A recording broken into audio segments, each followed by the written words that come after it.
Hello, this is the Provoked Prawn, and this is my review of the Lian Li Lancool 216 RGB, where I'm going to be showing off two different builds, one with RGB and one without, and I'm going to talk about the different highlights and features of this case, things I like about it and don't.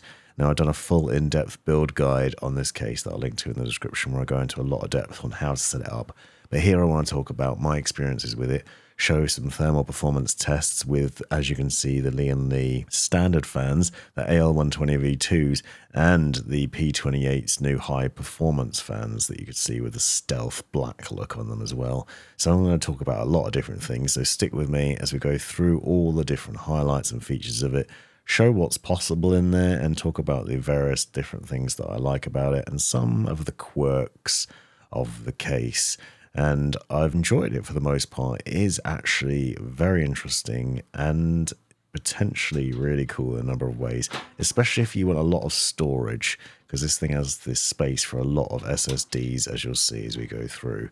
But it's also very capable in that there's plenty of room for cable management at the rear. I found that there was plenty of space back here, as you'll see later on from my cably mess, and also there's a lot of panels that you can remove in the traditional sense, and though I don't understand why that one's perforated, but more on that in a bit. And then you'll find that there's a lot of things that you can adjust. Now, as standard, this thing comes with some massive fans. It has two 160mm fans included as standard on the front, and a single 140mm fan at the rear. This is obviously fantastic, having such large fans installed as standard on the front, and their RGB as well, from you've seen from some of those initial shots. So you've got some nice RGB lighting, but also good performance fans here, and that large size means that they don't need to spin super fast, so they're actually quite quiet as well. And they're easy to swap out if you don't want to use them. But the other thing you'll notice, and I'll show a bit more of that in a second, is there's also a PWM fan controller in here as well. So you have a fan controller built into the case. You've got loads of fans pre-installed in there. There's absolutely masses of storage options. There's plenty of space for running cables through. You can see loads of cable ties, Velcro ties, and parts where you can loop your cables into there with relative ease as well. It's also modular in some ways, so you can see, for example, that I'm currently removing and repositioning the front panel connections, so the USB-A, USB-C, and power buttons, for example, you can take from the top and put them on the side, and I demoed how to do this in the full build guide, but you're seeing snippets of that here. This has all those connections on it, and you can basically just put it in a different place. And this speaks to the modularity of Lian Li cases in general. They're often like this. They're often built to be flexible and allow you to manipulate things in a certain way. And obviously, you can easily take the tray off for the fans, move that button around, and then adjust where it's going to sit. And also, you can swap those fans out if you want to, but it's really nice to have them pre-included. Quick note, that rear fan that you're seeing, the 140mm fan, is not RGB, so that's one thing of note. So obviously you saw a lot of RGB at the beginning of this build, and that's because I also end up using some Lian Li AL120 V2 fans that I've done a video on separately that I'll link to in the description. But here, just sticking to the standard setup of what you got out of the box, because I think it's worth talking about that. Now you can see I've repositioned those cables, and there's, again, it's well thought out. You have to sort of hook them over the bottom of the fan tray, but they're well tucked away out of sight there. They're not easy to see. They're easy to manage, and reposition them obviously also gives you the flexibility to hide some of the cables around and tuck them in underneath, where you're then going to be plugging them into the bottom of the motherboard anyway for the most part. So interesting highlight. You don't have to do that, obviously, and that's going to be the process that I'm going through in a lot of this. You'll see me do stuff that isn't necessarily essential when you build your PC. If you've got this case, you don't necessarily need to do that. You don't necessarily need to swap out the fans either. So I think it's worth just demonstrating what you can do. But also just look at the size of the 160mm fans. These are the AL120 V2s alongside them for comparison's sake. Obviously, these are the 120mm versions, so they like pale in insignificance versus these massive 160mm. And watch out later on when you see me install the P28s as well, because you'll see the difference there it makes. Because these things are large, but they also have a good large housing around them, so they look really nice when you take off that front panel. Obviously, you can remove the front panel, as you see me do, to access this area, and that means you've got a nice big dust tray that you can keep clean as well, so you can stop that dust and dirt ingress into the case. and keep these fans hopefully looking nice and clean over time. And they should be fairly easy to get clean as well if you need to. So relatively straightforward, nice setup immediately. The thing itself is also very spacious and well thought out. And interesting continues on here as well, because you can also remove the cable tray panel. So you can see that you can take this out, and then what you can do is you can flip it around and put it back in the other way. Now this is interesting because it gives you the flexibility to position your cables in a different place. So obviously this is where your cable is going to run through from the rear of the case. You've got more length then for your motherboard, more freedom to manipulate those cables around onto your motherboard. I'm using the ATX motherboard in this build. I'll leave all the specs of the case in the description so you can find out what will fit and where. But I want to show you the various parts of it because obviously that logic will make it easier for installing. But something like that can be really handy if you're using something like the strimmer cables that you saw me using the RGB lighting, because you can show off more of that. But also it means you can perhaps manipulate your cables a bit easier, especially with power cables and such. So lots of great things just straight out of the box. The other small highlights include, for example, these metal clips that you can see on the right hand side. So there's some sort of metal tray clips on there, and you can essentially just tuck your cables behind those. And this is great for when you're running up your CPU power cables for the motherboard and other things, and obviously cables for the PWM controller. So this is a fan controller which can control multiple fans. Obviously, as standard, it has the front and rear fans plugged into it, and then you connect this up to SATA power from your power supply unit and to a system fan header on your motherboard, and then you have control over all the fans from here. This means that you're running less fan cables through to the front and plugging into your motherboard. Keeps things neater, but it also gives dedicated power for those fans, which is better than trying to take it all from the motherboard. So it's a much nicer system. Also, there's an RGB connection on that, so you can control the RGB with a 5-volt RGB header on your motherboard as well. So that gives you RGB syncing options. And obviously, if you're putting in a full RGB setup, as I did with the AL120 V2s, then you can get some flexibility around that. But it's nice to have this sort of controller included in a case. That's a rare thing to see as well. Now, in terms of storage, I mentioned already that you can install a lot of different things in here. You can fit up to 6 SSDs or 4 SSDs and 2 hard disk drives. There's this 2 tray at the bottom, which would move out, and then you can put 2 hard disk drives in there. And if you look in the included box with all the extras, you'll find a number of other things as well. So I have, for example, that bracket you just see there is for vertical mounting a GPU. There's also an anti-sag bracket included in the box, and you get this little box full of screws. I really like this box because it's segmented out, so you can basically put dividers between each of the little bits, and then you can put all your screws in the right place. You obviously have the included hardware list and the manual with all the screws and which ones are for which. You then have to go through the arduous manual task of sorting them all out, so one by one putting all the screws in individual holes. But once that's done, they're a lot neater and easier to manage. Now, the hard disk drive caddy at the bottom of the case, you can take that out of the case, as you can see, and then you can pull the trays out of it.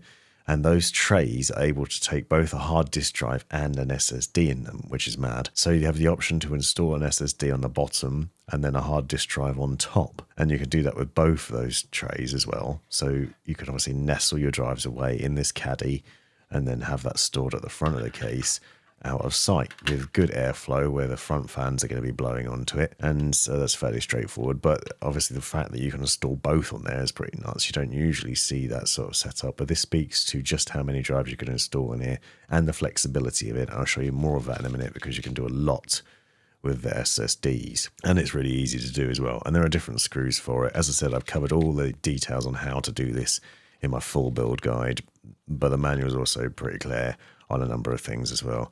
But you can see that was fairly straightforward. And then just installing a hard disk drive is equally easy. You just slot it into place and pinch those sides out until it sort of puts the pins into the side there. And you can secure that down as well. And then obviously you put it back in the caddy, put it back in the case, and attach your SATA and data cables to it. And then you're away and you've got multiple drives in there. So obviously good airflow in the case as standard, but also potential for loads of storage. So if you're planning on using loads of platter drives or loads of SSDs, And this is a good case option, in my opinion, because there's plenty of room for the storage of them, and there's plenty of options for where you'd install it and how. So it gives you lots of flexibility. And I'll talk a bit more about this in a minute, but also I found that we weren't limited with space in the bottom of the case where your power supply cables will be, for example. And I'm using quite a large power supply unit in this build as well. Now, the other thing that's interesting is at the front, you'll see that there's these panels here. You can also put SSDs there. So that's another 2 places that you can mount SSDs. If you want, for some reason, to have your SSDs in the front of your case, you can do that. I personally wouldn't like to do this. I don't think the aesthetic is as nice, but it's possible to do, and it's relatively straightforward. You just need to use the right screws to screw it into this little panel, and then put that panel back into the case and position it in a way where you can run the cables. And you'll see that the direction means that you can run the cables from the drive basically through to the back of the case and then around and up into the right place on your motherboard to connect them up. So you can keep things fairly neat there. So it's well thought out again there. Again, I wouldn't want to do this personally, but it is an option. And it gives you some flexibility of where you mount the SSDs and if you've got loads, where you're going to put them. And obviously also, again, airflow from the front fans is blowing straight onto those drives as well, so it can be nice and cool. At the rear, you also have these removable trays, and again, more SSDs. So you can put 2 more on there. So you can see that that's where you have the 6 SSD potentially mountable positions. So as long as your motherboard can handle it, you can install loads of drives, absolutely loads, which is crazy, and that's definitely an interesting highlight of the case. The other thing that you can do is you can also remove those trays entirely, and if you're not using them for SSDs, you can put fans there instead. Now, I'll be honest, I see the point of this less. I like that you can do it. You can see that I'm mounting these fans in an intake position because I'm basically going to try and pull air from below. I'll show the logic of how you would do that. But one of them is going to essentially be blocked by the power supply unit. And the other one, I mean, in theory, could suck air up from the bottom. Maybe you could do it the other way up and exhaust. Doesn't make sense to exhaust on the bottom, in my opinion. But again, you'd be blocked by the power supply. So the power supply is right below this position. Now, you could flip the power supply over. Usually you'd put the PSU in with the fan facing downwards so it sucks air from the bottom. But maybe you could do it the other way around and think about the logic there. But I don't understand this. I don't think it makes much sense to do that. But you can if you want to. You also have 2 different positions where you can mount your motherboard as well. So this is accounting for different size motherboards. And the logic is also to account for whether you're using a tower cooler, so with fans, or all-in-one radiator, as I am. So you can actually position it higher or lower depending on what you're doing. And then, as I said, you've got those bottom fans as well to account for that. You'll find different positions in there for where your standoffs are going to be and where you're going to put your motherboard. But, you know, a standard installation, it's set up and ready to go for an ATX motherboard. You just put it in, IO reaches to the back. Installation was really straightforward. You can see how much space there is between that and the cable management slots on the right-hand side that I've repositioned as well. So there's plenty of space in here. And that's one of the things you get an idea of as well during the build process, is there's loads of room, both in the front and of the rear. It's a really nice case to build in and very capable in numerous different ways. One of the other ways it's interesting is that it has included bracket for your graphics card. So it's actually included setup so you can vertically mount your GPU. So you'll see that there are multiple screws around this rear plate here that you can just take it off, which is pretty interesting. And then you have the option to turn it. So you can turn this around and remount it in a different position. The bracket that I showed earlier on is then meant to attach to this area so that you can have a fan externally blowing air onto your GPU from there, or sucking air, depending on the logic. Now, I didn't do this because you also need a not included extension cable, so the PCIe extender cable for vertical mounting. I don't have that, so I couldn't show it, but here's what it would look like. You've repositioned that bracket in that position, and then you can put your graphics card in vertically. You will notice that I did use vertical mounting, but I used a Lian Li kit from a different case, so from the Evo, and that will fit in here, I'm happy to report. So if you want to get a vertical mounting bracket for this case, you can use the dynamic Evo attachment, which I'm doing here. And essentially, this already has that PCIe X16 cable attached to it, and then you just attach it to the rear of the case, screw it in with the relevant screws, connect the cable up and put your GPU in there. I wanted to show how you could fit different GPUs in here and the sort of logic and positioning for this. By the way, this is a 3060, but I also have a 4090 which I've tested in here, and a 4070 Ti that you saw earlier on. And you can see that here. This is the Gigabyte 4070 Ti, and I've done a video separately on that, but you will see it will comfortably fit, as will the 4090 that I've tried out in there as well. So there's plenty of room for large GPUs and the option to reposition things. You will notice that in that vertical mounting position I've got, I actually end up blocking the CPU cooler so you can't see the display, but you can move it down. So you can move it down further, put it in a lower position, and then install the graphics card there, and then you've still got a good view of it. Now you will notice that I have also put AL120 V2 fans here in this part of the build on the radiator at the top, and I replaced the standard rear fan with AL120s, but I'm keeping the front fans the same. I also have used Lian Li's Strimmer RGB cables for the GPU and for the motherboard. I'll link all the other videos that I've done on this in the description, as well as talk about the specs of this build and what's included, so you can find out more about that if you want to. But you can see this is one of the finished products with it as it sits. Lots of RGB going on, so in a minute we're going to go quite stealthy for comparison's sake. But you can see lots of room there with that 47. You've got lots of space with the cable tray, and lots of good airflow from the front and the top. Not so much from the bottom, which might be one thing that lets it down depending on your setup. So here you can see the finished thing with the door on, and I haven't peeled the stickers off at this point, which is why it looks slightly marred. It isn't actually like that, but I wanted to go through various different tests. I was obviously benchmarking and testing this GPU at this point, and the Strimmers and the AL120 fans, so a lot of different things were happening, and I was testing out to see what the experience would be like here. I had some issues with RGB syncing.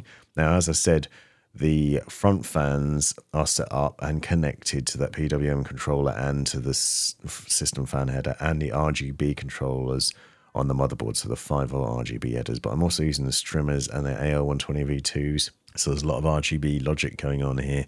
I'm using a mix of L-Connect and Gigabyte's RGB software. I had some troubles with that. I've done a video separately on that, but eventually I got it to work. I would recommend just making sure, basically, if you're going to use Lian Li fans, use all Lian Li fans throughout and then connect them up using Lian Li's controller and L-Connect. It just gives you a lot better experience with the RGB lighting. But the final product looks really nice, I think. And as I said, it did also run nice and quietly and effectively too. It's a good case with good airflow, and it looks great from multiple angles with this sort of finished build. Now, obviously, I've added quite a bit in here, but as standard, you've got those nice RGB 160mm fans that you can see here, so they look really good. You can see them well through the mesh on the front. Hopefully that mesh will keep it nice and clean over time, and you've got easy access to the power buttons on the bottom there, or you can have them on the top, as I showed earlier on, so you've got some flexibility there in what you're doing with it. And then what I wanted to do is basically just demonstrate some of the sound tests, because I thought it was important to run some benchmarks. So I was benchmarking and testing, and I wanted to just go between the various different fan speeds. So I obviously cranked everything up to maximum on the here.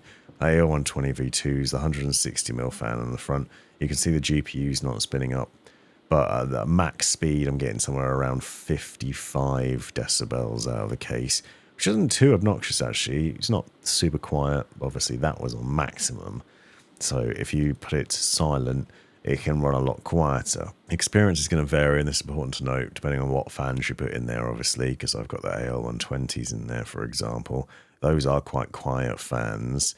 If you've gone for something louder, then your experience may vary. But now, knocking it down to silent, it was around 50 decibels, so quite a bit quieter. So I also then wanted to do some benchmark tests. So obviously the idea here is to benchmark it as it is currently set up, and then in a minute I'm going to use the P28 fans to show you the difference between those as well, because I wanted to be able to give a performance difference demonstration. So I'm running Cinebench R23, going through various multi-threaded tests to see how that handled. And you can see what we got here was 85 degrees maximum on the core package and the CPU. And you can see the overall temperatures there are around 50, but 85 at the maximum. and that's with quite a few passes on there. Now, this is a Core i5 13600K, so it's not exactly the top end, which is why it's not running super hot, but it's also not super cold either. However, performance is pretty decent, and as I said, it didn't get super loud, so it wasn't like these fans were ramping up constantly to full speed all the time. It did manage to work pretty well in this, and here's the score. Well, I got a Cinebench, it's 20,025 at this point. So the next stage is to swap out the fans that I had set up there with the Unifan P28. So these are high performance fans. They are similar to the AL120 V2s in that they're fatter, but they're also not RGB, and they're also designed with airflow in mind. So they don't have a 0 RPM mode, but they do go from a minimum of 200 RPM all the way up to 2,600 RPM. I've done a video separately on these and the wiring logic of them.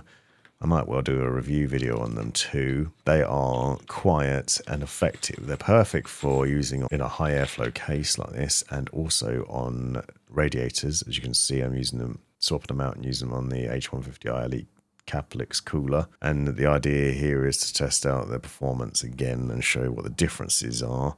And also just to demonstrate that you can do this and show the significant differences they can make. So as I said earlier, you can obviously take off these front large fans and swap them out if you want to.